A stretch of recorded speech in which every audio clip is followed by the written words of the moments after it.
En la España de los años 80, el nombre de Francisco Rivera Pérez, más conocido como Paquirri, no era solo sinónimo de tauromaquia, era un símbolo de éxito, honor y fama. Un hombre que, con su traje de luces, había conquistado plazas, titulares y corazones. Tenía fortuna, respeto y una vida marcada por romances de portada y una familia que parecía sacada de una novela. Pero todo cambió el 26 de septiembre de 1984. Aquella tarde fatídica en Pozo Blanco, un toro llamado Avispado le arrebató la vida y, con ella, dejó un legado envuelto en dolor y en misterio. Porque la muerte de Paquirri no solo abrió un hueco en la historia del toreo, abrió también una herida en su familia que, casi 4 décadas después, sigue supurando. Una herida alimentada por una palabra que ha hecho temblar a herederos, abogados y periodistas. Herencia. ¿Dónde están todos los bienes que Paquirri dejó? Porque algunos objetos jamás fueron devueltos a sus hijos. Existió un testamento alternativo que nunca se hizo público. Hoy,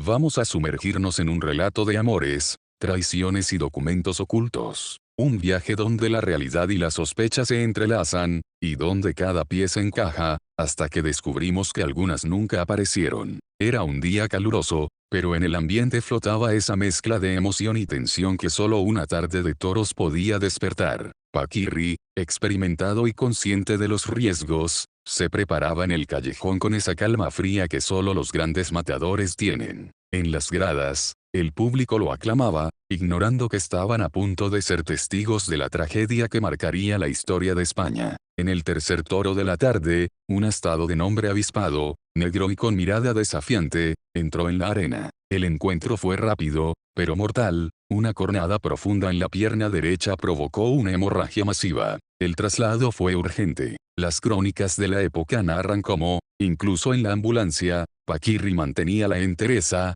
dando indicaciones sobre su herencia y dejando claro que quería que se cumplieran sus últimas voluntades. Testigos aseguran que habló de sus hijos, de su esposa Isabel Pantoja, y de ciertos objetos personales que no debían perderse. Pero, en medio del caos, algo se perdió. Algo que, años después, daría lugar a uno de los mayores culebrones judiciales y mediáticos del país. El testamento de Paquirri fue redactado tiempo antes de su muerte, en un momento en el que su vida personal atravesaba uno de sus capítulos más dulces, su matrimonio con Isabel Pantoja, que había comenzado apenas un año antes, y el nacimiento de su hijo, Kiko Rivera. El documento era claro, o eso parecía. Paquirri dejaba instrucciones precisas para que todos sus hijos, tanto Fran y Cayetano fruto de su matrimonio anterior con Carmina Ordóñez como Kiko, recibieran su parte correspondiente. Además, detallaba el destino de fincas, propiedades y objetos personales, especialmente aquellos relacionados con su carrera taurina.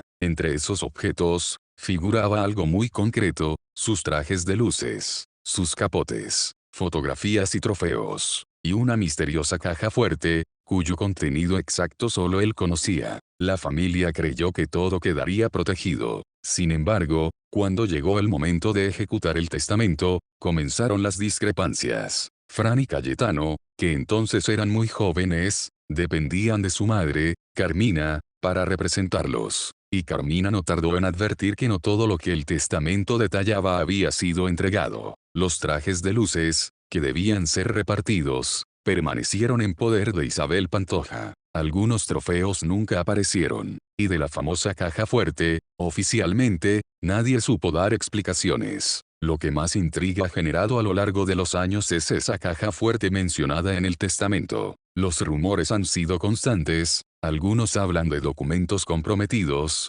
otros de joyas y dinero en efectivo, e incluso hay quienes aseguran que guardaba cartas privadas y fotos que podían cambiar la imagen pública de más de una persona influyente. En 1987, apenas 3 años después de la muerte de Paquirri, Carmina Ordóñez declaró en televisión que esa caja nunca fue abierta ante notario y que gran parte de los objetos de su exmarido desaparecieron misteriosamente. Este fue el inicio de un enfrentamiento que se prolongaría durante décadas. Fran y Cayetano, ya adultos, retomarían años después las reclamaciones, llegando incluso a hablar públicamente de lo que ellos llamaban el expolio de Cantora. Cantora, la finca que Paquirri dejó en herencia, se convirtió así en el epicentro del conflicto. porque no solo era una propiedad valiosa, era el lugar donde supuestamente se encontraba parte de ese legado perdido. Han pasado más de 3 décadas desde la muerte de Paquirri. El tiempo parecía haber calmado los ánimos, hasta que, en el año 2020, Kiko Rivera dio una entrevista que encendió todas las alarmas. En un plató de televisión, Kiko reveló algo que nadie esperaba. Según él, revisando un día la habitación de su padre en Cantora, encontró documentos que no coincidían con el testamento oficial. Entre ellos, unas cartas y papeles con anotaciones que según su versión demostrarían que su padre dejó instrucciones adicionales sobre el reparto de bienes, instrucciones que nunca se cumplieron. Lo más impactante fue cuando Kiko confesó que había encontrado pertenencias personales de Paquirri que deberían haber estado en manos de sus hermanos Fran y Cayetano, tal como marcaba el testamento oficial. Mi madre me ha mentido durante toda mi vida, sentenció ante millones de espectadores. La reacción de Isabel Pantoja fue fulminante, silencio absoluto, ni una entrevista, ni una aclaración pública. Pero puertas adentro, según fuentes cercanas, la tensión fue insoportable. Cantora, la finca que Paquirri dejó como símbolo y refugio de su familia, pasó de ser un lugar de recuerdos a un campo de batalla. Fran y Cayetano, respaldados ahora por Kiko, comenzaron a exigir que se cumpliera la voluntad de su padre, incluyendo la devolución de todos los objetos personales. Los medios comenzaron a hablar del expolio de Cantora y la imagen de Isabel Pantoja empezó a resquebrajarse. Reportajes, tertulias y programas de investigación dedicaron horas a reconstruir la posible ruta de los bienes desaparecidos, trajes de luces vendidos de forma privada, joyas que nunca se volvieron a ver y, sobre todo, el enigma de la caja fuerte. Para muchos, la pregunta sigue abierta: ¿qué había dentro de esa caja? ¿Por qué nunca se abrió oficialmente? ¿Y qué documentos exactos encontró Kiko que podrían cambiarlo todo? Han pasado más de 39 años desde que Paquirri murió en Pozo Blanco. Y sin embargo, su sombra sigue presente, no solo en el mundo taurino, sino en cada rincón de la prensa del corazón española. La herencia, que debería haber unido a sus seres queridos bajo el dolor común, se convirtió en una línea divisoria que marcó para siempre las relaciones familiares. Isabel Pantoja, sus hijos y los Rivera viven separados por un muro de acusaciones, silencios y secretos. Kiko, Fran y Cayetano ya no comparten mesas,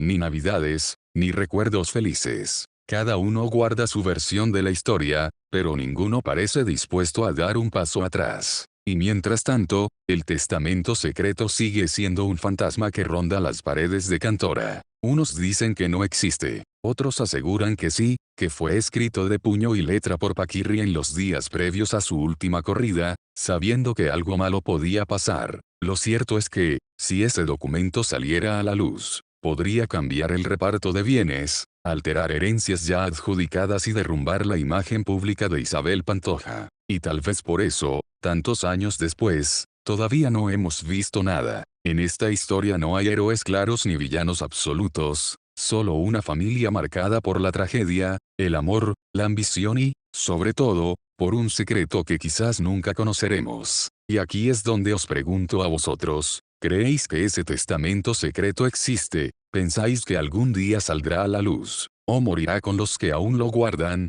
Os leo en los comentarios.